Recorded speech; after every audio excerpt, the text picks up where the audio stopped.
I'm Ariana Grande. Hi, I'm Cynthia Erivo. And you're listening to the Broadway Podcast Network. Visit bpn.fm to discover more.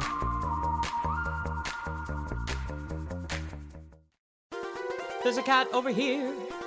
There's a cat over there. And the wrong one died. And the wrong one died.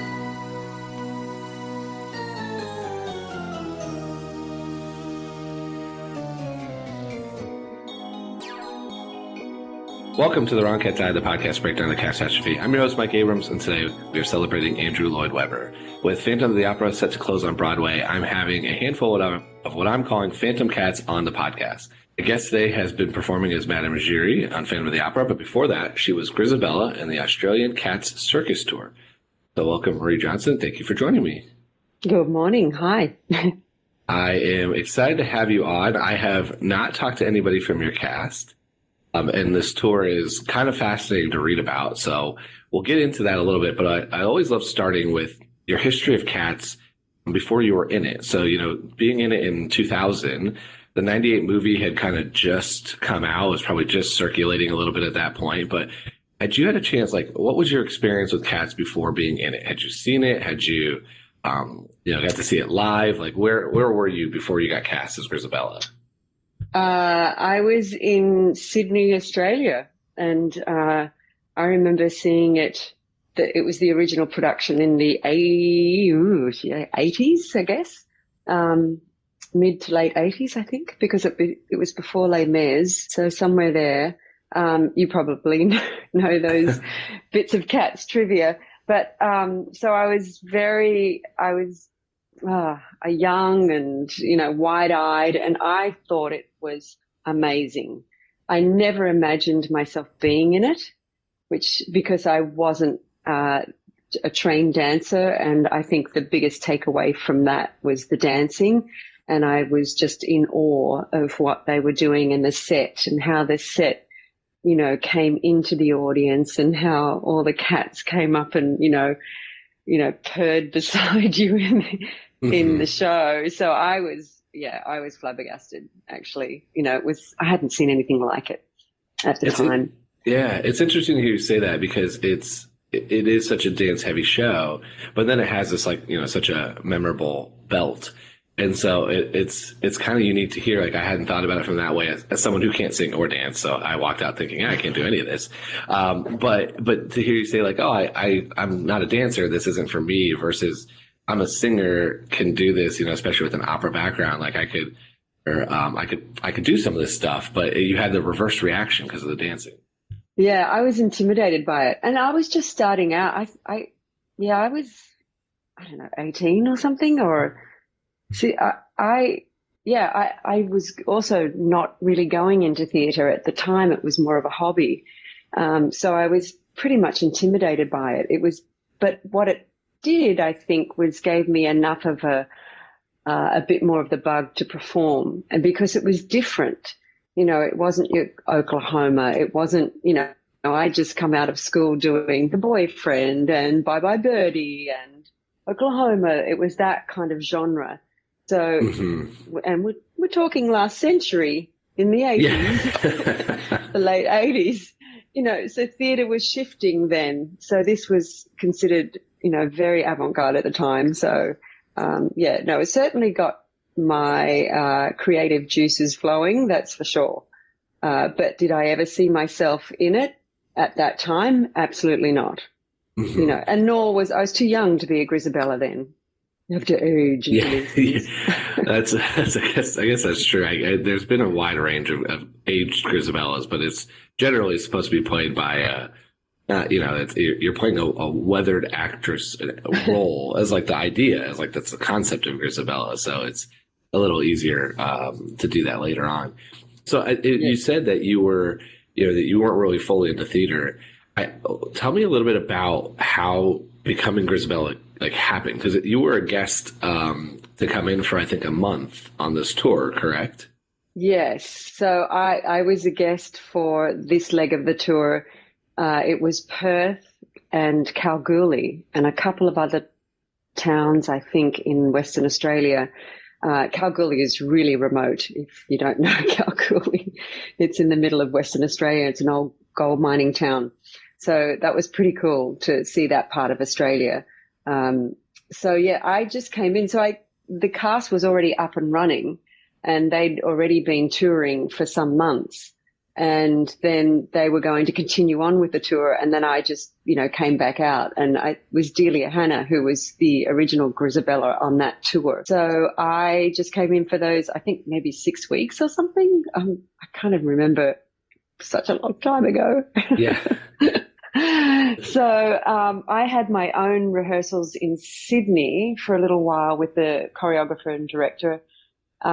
So it kind of helps with the role of Grizabella because she's the outcast. Mm-hmm. So coming into that company as a guest performer or as a solo artist sort of makes sense, and it helps with, I had to get to know everyone, and you feel a little bit on the outer and you feel different to everyone else, and all that feeds into your characterization of the role. Will they like me? Will I be accepted into the company? And, so, it wasn't really an issue for me, but I'm not sure I really thought about it too much. You just sort of get on with the job and put your head down and get in there. And, and you kind of do a quick rehearsal with everyone, and that's it.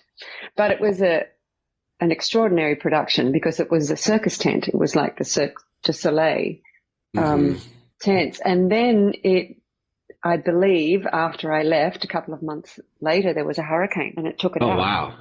Yeah. Wow. I did not know that.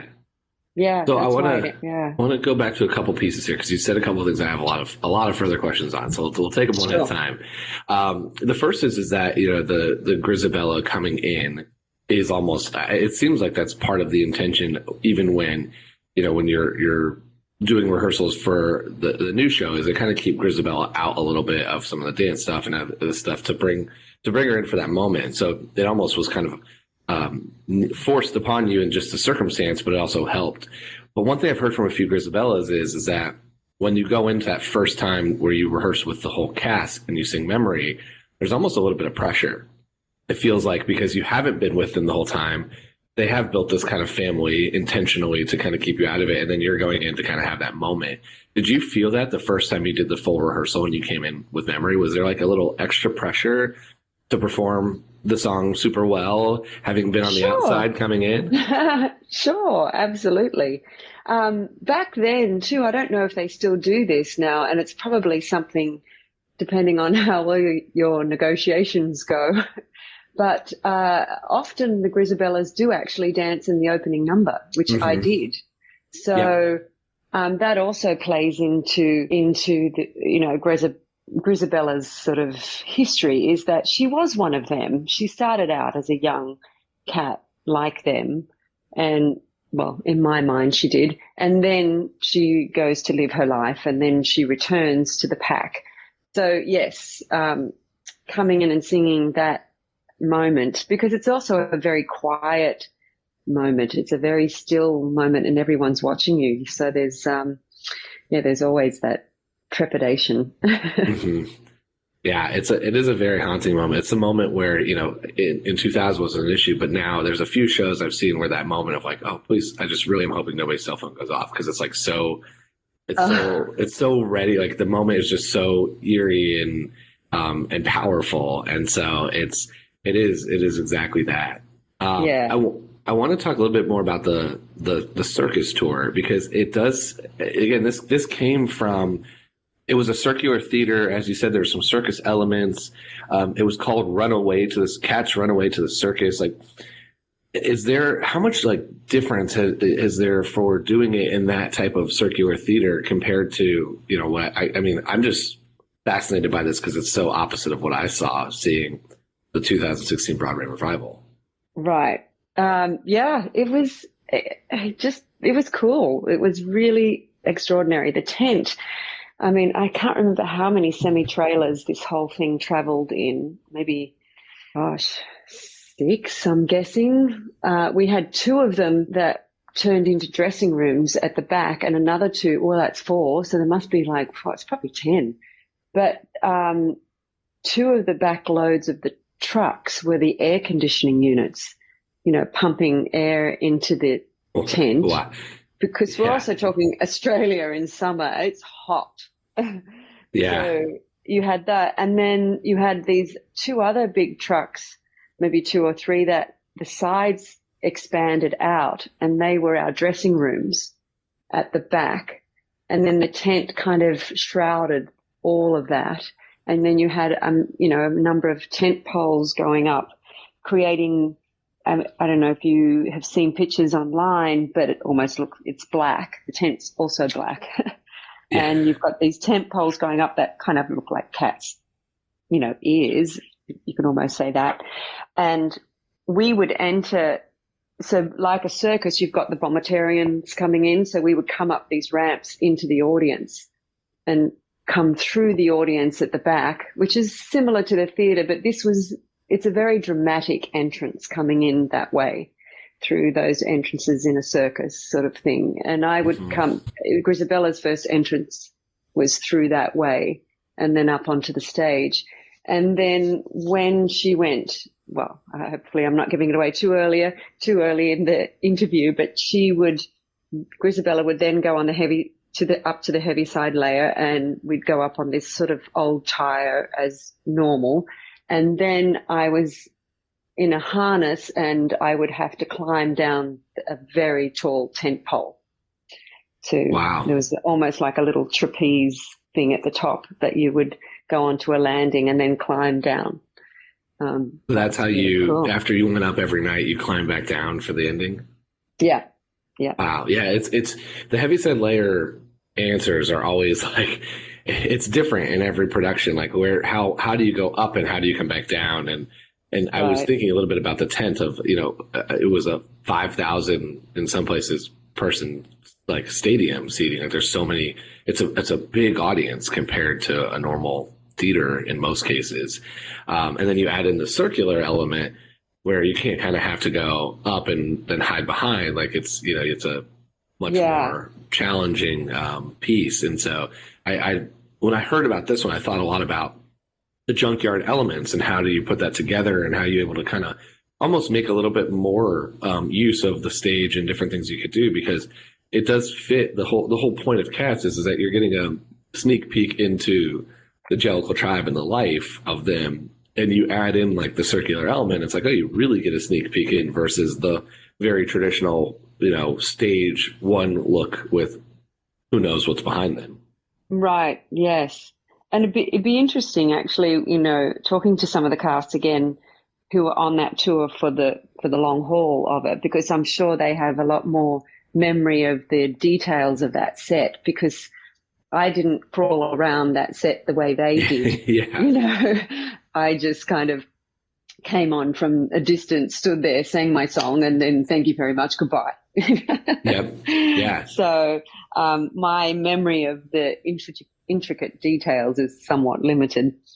Yeah, and 20 it's years awesome. on. Exactly. It's been a little time too, so it's there's been time and the amount of time you did it, because I think you were on for, like you said, 6 weeks. So let's pivot to that actually piece of that, which is when you're doing a 6 weeks. I know you said you had rehearsals in Sydney. How much do you create of a character backstory where you're given so little when you're doing a short stint? Like you have to clearly have enough to be able to go do the performance and give, what Grizabella is to the audience. But how much did you think about that when it's a shorter run versus when it's an indefinite run? Oh, it's the same. It's exactly the same. For me. Yeah, you still do your research and do your homework on where your character, any sort of information you can get about the character. So I'd actually studied a little bit of TS Eliot at school. So, I'd been introduced to his work already. So it was just a matter of looking at the cats, the poems, and, the lyric and where she was coming from, the glamour cat and all those things. I mean, it's kind of the classic tale of someone's life who is, it's lost the glamour and the luster. Maybe there were mistakes made, regrets, all those things. and it's somewhat sordid. There's an implication that, her life was somewhat complicated, in various ways, and she was shunned by her community. So, I definitely looked at that, but having T.S. Eliot's work there, was definitely something I tapped into. Those stories, those poems. Yeah. Yeah. So do you remember what they told you? Because there is this lure of cats. I'm working my way slowly into getting the right people to come tell me the full total background, the 2 day that they walk through. But there is this here's what we know is fact, and here's where there's kind of some opportunity for interpretation. And how much time do they spend walking you through that versus what I assume is more traditional rehearsal, which is here's your staging, here's where you come on, here's how you go to the heaviside layer, here's the song that you're singing. How much of that time did you get, and how much do you remember of that? I don't remember there being a lot of time, actually. It was because, especially coming in when the show's already running, those rehearsals tend to be a little, there's a little bit more economy of time going on. So it's more get the staging in first and then bring in the other layers as we go. But I don't remember a lot of the specifics. I wish I could find my notes. I know they're somewhere in some box, maybe still in Australia, who knows. But yeah, it's hard to answer that one apart from doing my own. I think as an actor, to be prepared as you can, you always do your extra work, but I don't remember there being specifically some sort of backstory that they thought I should have. I think it was pretty much left to me because it is sort of it's a little bit like Madame Giry in a way too, in Phantom. Yeah. So we'll get to that. Yeah. Well, hold that thought.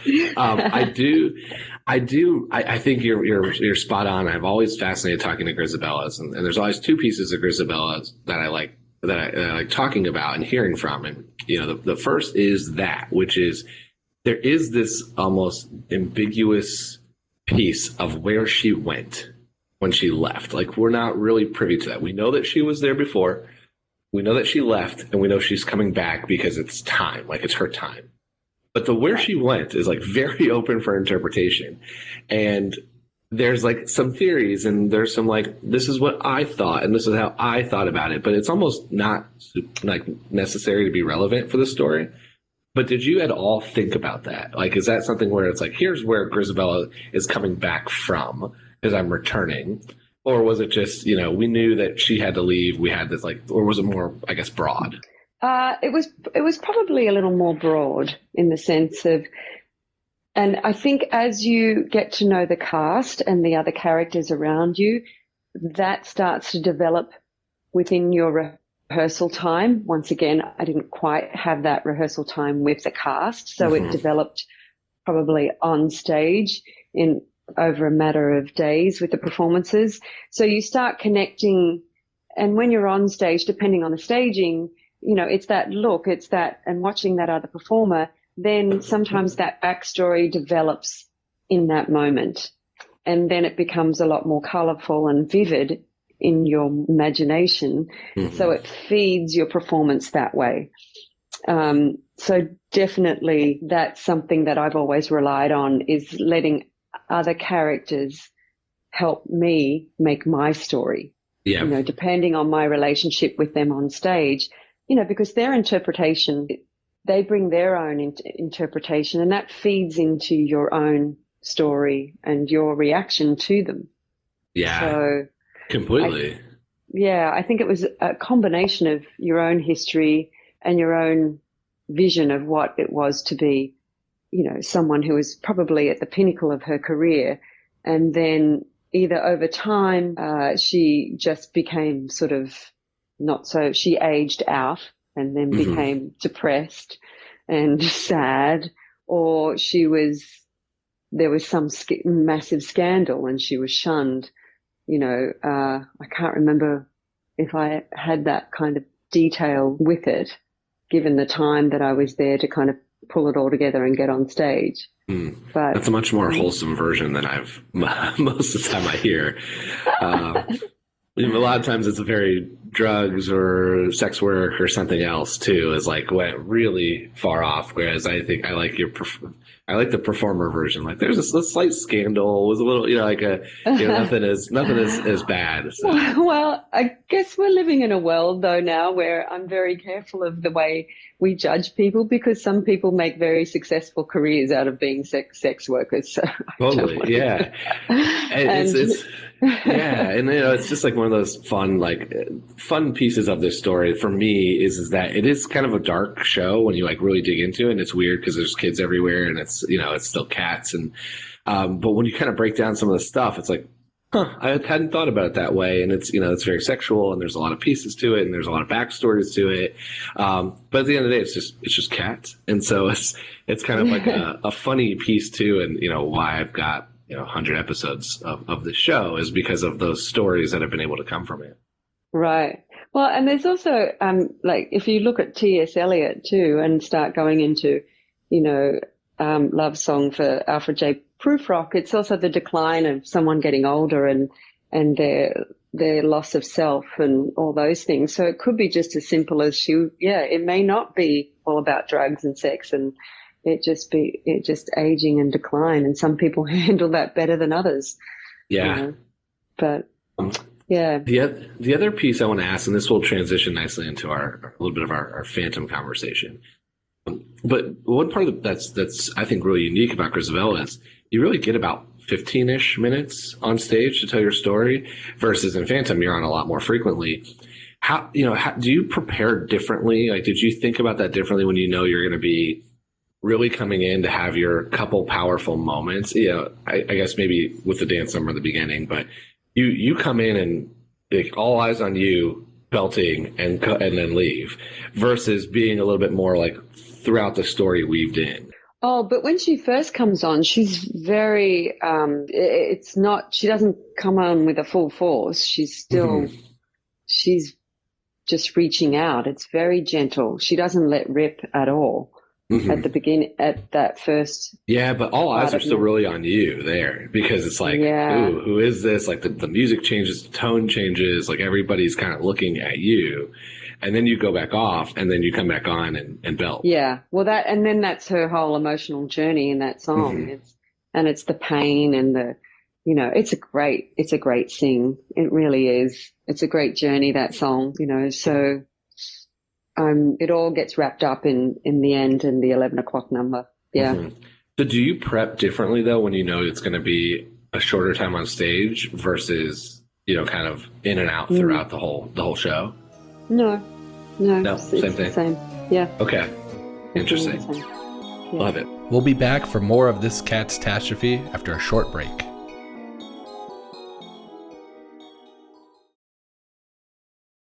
Well, let's talk a little bit about Phantom now. We're going to be releasing this right around the end of the Broadway run. I love hearing just a little bit from your side. Like, these are two Andrew Lloyd Webber shows that could not be more different from each other. And having had the joy of being able to be in both of them, like, what did you notice? Were there any parallels that you noticed, or any similarities you noticed outside of like the very obvious vast differences in the stories? That's a good question. No, other than I guess Madame Giry and Mr. Mistopheles wearing black, they kind of look a little similar. Okay.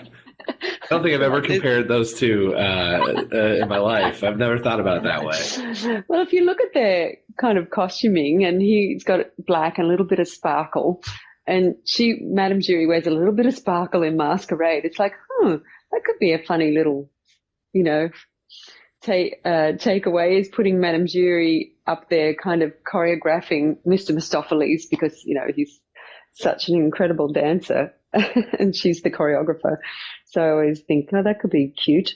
But this, in terms of similarities, no, I don't. They're not. I feel they are very different. Did you? Yeah, I had a lot of trouble. So I readily admit that I had not seen Phantom until recently and didn't know very little about it. Just knew it was super famous and it was Andrew Lloyd Webber and everything else. But being a more theater outsider than insider, it was still something that was on my New York bucket list to do. And it was didn't happen. So I was, now that I know Cats so well, I can always try to take parallels. And I had the same thought. Like, I really struggled to compare characters. Like, the closest I got would be the Phantom and maybe Macavity, with like the eeriness of like little haunting type of stuff. But there's not nearly the same parallels as you get with Cats and some other shows where it's very easy to interpret them, because the thing that is unique about Cats is there's pretty much a personality type for every personality. And that's kind of the joy of having a whole Jellicle family together. But I really struggled to tie them to the Phantom characters. And they're just such vastly different shows, but it's unique because it's cool. Some of the parallels in the sense of like, they're both Andrew Lloyd Webber and they both ran forever, like they've both been around for so long and so successful, but are so different. Yes, definitely. And one's a much more classical score, that demands a different type of vocal, ability. So that immediately sets them apart too. And not as much dance. Well, for the ballerinas, there's definitely their choreography, but it's not, Cats is also essentially a dance show too. Mm-hmm. So I want to go back to one of the very first things you said, which was that, you saw Cats and you were like, this is so dance heavy. You never thought it was going to be for you. Did you, the first time you saw Phantom, immediately say, I need to be in this? Like, this is for me? Yes. Exactly. You knew, yeah, you knew right away. Okay. Yeah. And what was this, I guess? Oh, go ahead. Sorry, just jumping in. It was actually Les Mis before that. So that was another sort of defining moment when I saw Les Mis. I was like, this I can do, because there's not a lot of dancing in it. Yeah. And I wanted to be Eponine. I thought I was an Eponine, but I actually was cast as a Cosette understudy. And I was like, oh, okay. And so interesting, sometimes your perception of who you want to be and who you actually present, or what your chemistry is a little bit different to what you think it is when you're young, But and then fast forward to Phantom. So what was that experience like when you got cast on Broadway and you're going up there doing this show that you kind of knew? Like, what was that first time like? Oh, that was really exciting. That was thrilling. But it was very, it's so nostalgic, because to age into, 20-something, 25 years later, whatever it is now, keeps time sticking away. I'm losing track of the years. Yeah. But to have played Christine, and then you say goodbye to that part of your career, which was awesome. And it just gave me such confidence and experience, and I really, really matured as a performer doing that role. And it opened so many doors, both, personally and professionally. And then, you say goodbye, and that's great, and you do other great things, and life goes on. And then to come back to it and on Broadway, was awesome. In some ways, I was also looking over my shoulder going, pinching myself, really just pinching myself. Is this really happening? And then, but just, going along with the ride was awesome. And that was another sort of situation where I was rehearsing on my own, because I was coming into a cast that was already up and running. And then you slip in there and get on with it, and your character then starts to develop based on those people around you and what they're doing around you and how you react to them. So the work is continuous, really.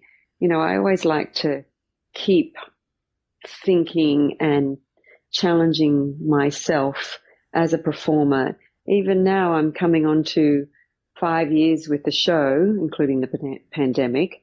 I'm still looking for those moments, or that thought process, that of why I'm doing what I'm doing at this moment in time. I mean, I'm not analyzing it quite like that on stage in the moment, but it's how you keep repeating it and not going crazy, is to keep it fresh and to keep unraveling the story.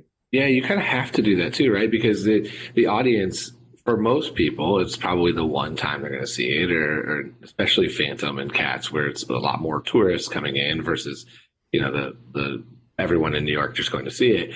But if you're going to see it once, and then you're going to come back, there's a lot of people that come see it many times.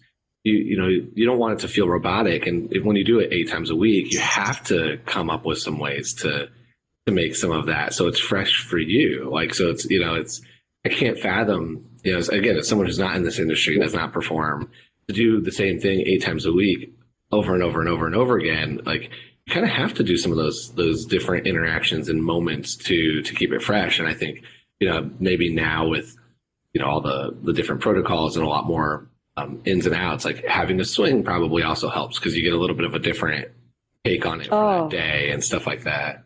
Yeah, this is it. Yes, I'm so glad you brought that up. That changes things so much.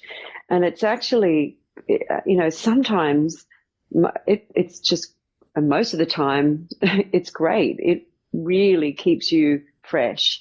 Mm-hmm. And there are moments sometimes you discover and you think, oh, wow, I never thought of it that way. And, it just flips it. Not that anyone else out the front would really notice the difference, or even, the creatives that would notice the difference, but maybe the energy just shifts a little bit. So it just gives you a little bit of, a little shot of adrenaline, and it just brings it to another level, and, off you go.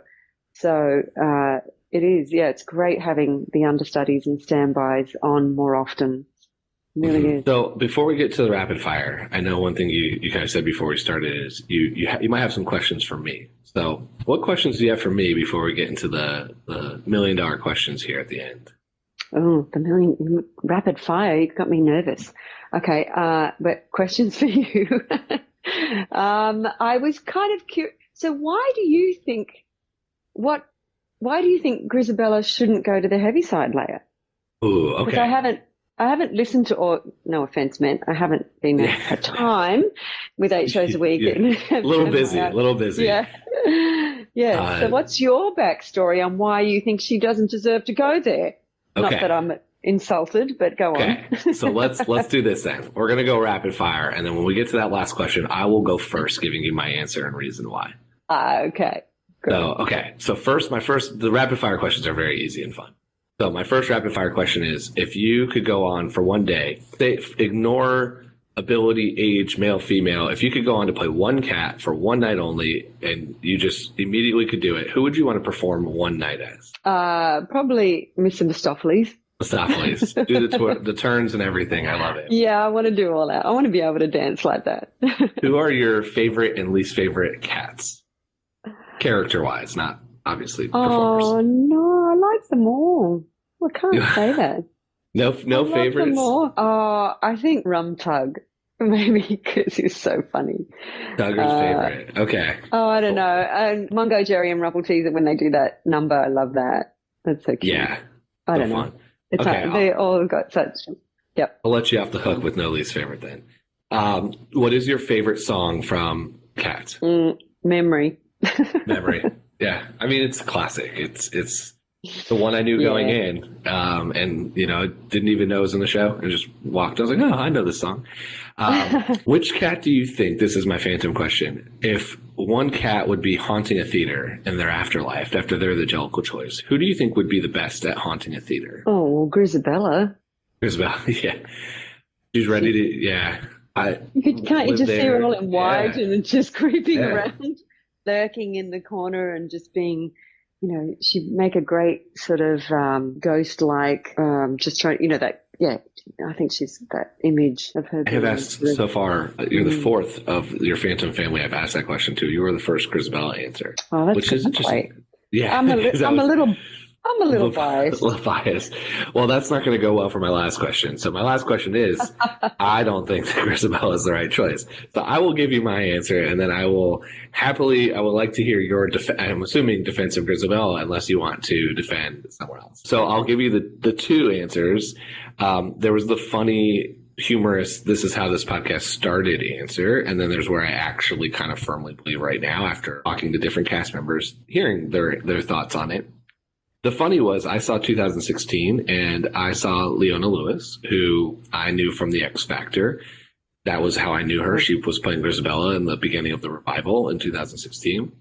I knew nothing about Cats. I knew nothing about the show. I knew nothing about what I was going to go see. I saw a matinee preview where someone who worked in theater gave me free tickets, and I found out like the day before I was going and just showed up there. And I thought, this seems like the X Factor. And maybe it was because I was thinking about Leona Lewis, and that was like in my subconscious, but I thought I was watching a singing competition because each cat comes out and basically gives me a little of the backstory, like the show, and then they sing their number. And then I'm like, wait, at the end, one wins, right? Like they make their choice.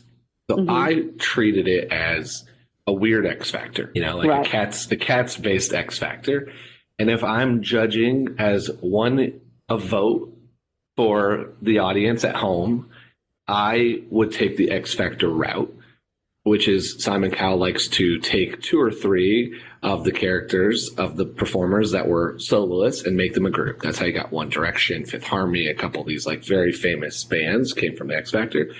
So I wanted to send Tugger and Mistopheles together because I feel like they had a little Bert and Ernie vibe. I enjoyed their performances for very different reasons. I thought Tugger's was so fun and energetic, and Tyler Haynes was just phenomenal to watch do it. And it was like, wow, this is really rock starish. And then you've got Mistopheles, and you've got this like wonderful dance and just like very beautiful kind of number. They've got that weird chemistry together. I was like, this is going to be the duo. So that was my kind of like, that was my joke for a long time. I really think, though, like when I think back to as I'm old Deuteronomy and I'm making this decision every year, and my argument for Grizabella is she's her redemption story and her arc. I struggle with having her come back to be accepted by her family and then immediately killed off from her family. Like I want her to go spend a year. Like I want her to be next year's choice. To come back. Go to the, you know, come join your family, spend time with, if Victoria is your daughter, spend time with your daughter, depending on how you play it. Go spend time with the Jellicles for a year. They've accepted you back. Go enjoy that. And then be next year's choice. Send Gus this year, looks like he's on his last leg and needs to go. So those are my arguments for it. But I'd love to hear are you going to defend Grizabella, or are you going to pick somebody else, or are you going to follow my X Factor craziness? They're all really entertaining. I love them. I love the X Factor one. I haven't heard that. That's great. It is a bit of a competition up there, isn't it? The cats all kind of competing. So I get that. As we say in Australia, I have to stick to my guns that I think it's Grizabella who deserves to go there. Maybe because my backstory on her is that she's tired. It's time. Her 9 lives. She's lived all her 9 lives, you know, and it's an old dude. I mean, you know, yes, but he's got a good heart, which is going to keep ticking. You don't think Grizabella will make it next year? Like, she won't make it through the year if we keep her. No. And I think she's made her peace and everyone's accepted her.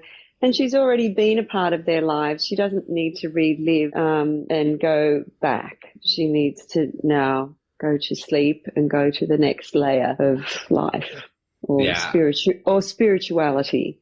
She's reached that. She's paid her dues, I think. I have thought a lot about it, even in my X Factor piece of who's voting, you know, and they always do the little package before they sing their song of like the backstory. And I have wondered, like, I think Grizabella's package before her song would be pretty compelling. Like, you know, you'd be able to talk about her scandal or whatever happened before and how she's now, you know, being accepted again, and then she's going to go belt memory. And I'm like, will the people vote for her over the two young guys who are kind of fun? I'm like, just depends on who's watching the show, the demographics these days. Well, and they're too young. The rest of the cats are all too young. They're only on their 2nd or 3rd life. They've still got, you know, or maybe or 6 or 7. They've still got a long way to go. But you know, she's been punished for her mistakes and shunned or whatever, you know, her indiscretions. And they've judged her and they've, you know, they excommunicated her. So now we're looking at compassion and empathy and acceptance. And, I like to go down that path of forgiveness. I think forgiveness is a huge thing in life. And the fact that they all forgive her, I feel like there's some level of forgiveness in accepting her and bringing her back. But yeah, she deserves it. Yeah, I do. Again, I appreciate your more wholesome vision of this compared to some of the other ways. Like I do, like the first time I saw it, I'm like, wait, they're going to kill a cat at the end here? Like that's the reward? Like that seems a little strange. Like there's some strange pieces to this if you like really dig deep, versus yours. Like I love the acceptance and redemption and all that stuff. I totally get, but I'm like, but then why are we killing her? Like why are we gonna sacrifice her as our choice this year? But it's fun. I think Gus is the one that because of age and circumstance is the most commonly argued non-Grizabella choice. Right. Oh, yes, Gus is on his true. Yes. Mm-hmm. Well, this has been so fun. How can people stay in touch with you? Social media, websites? Like, what's the best way for people to keep up with you? Yeah. I have a website. It's a little dusty. I need to add some things to it. I haven't got around to doing it. And I have social media, Instagram, Maree Johnson actor, and I post on and off. Sometimes I'm really good at posting, sometimes I'm not. And that's kind of it. I don't do Twitter or anything else. So I'm old, Sometimes I like social media, sometimes I don't. No, it's a good and bad. I'm not even positive Twitter will be around by the time we launch this episode. Oh, I know. Oh my God. There'll just be something else. It'll be something new, exactly. Well, thank you so much for being an amazing guest. It's so fun. Thank you. I really enjoyed it. I'm very grateful. Thanks. And thanks everyone else for listening to this episode of The Wrong Cat Died, the podcast breakdown of the catastrophe. To follow along, you can subscribe on Apple Podcasts, Spotify, Stitcher, or anywhere else you listen to the podcast. Follow us on Twitter and Instagram and TikTok at The Wrong Cat Died, or check out our website, thewrongcatdied.com.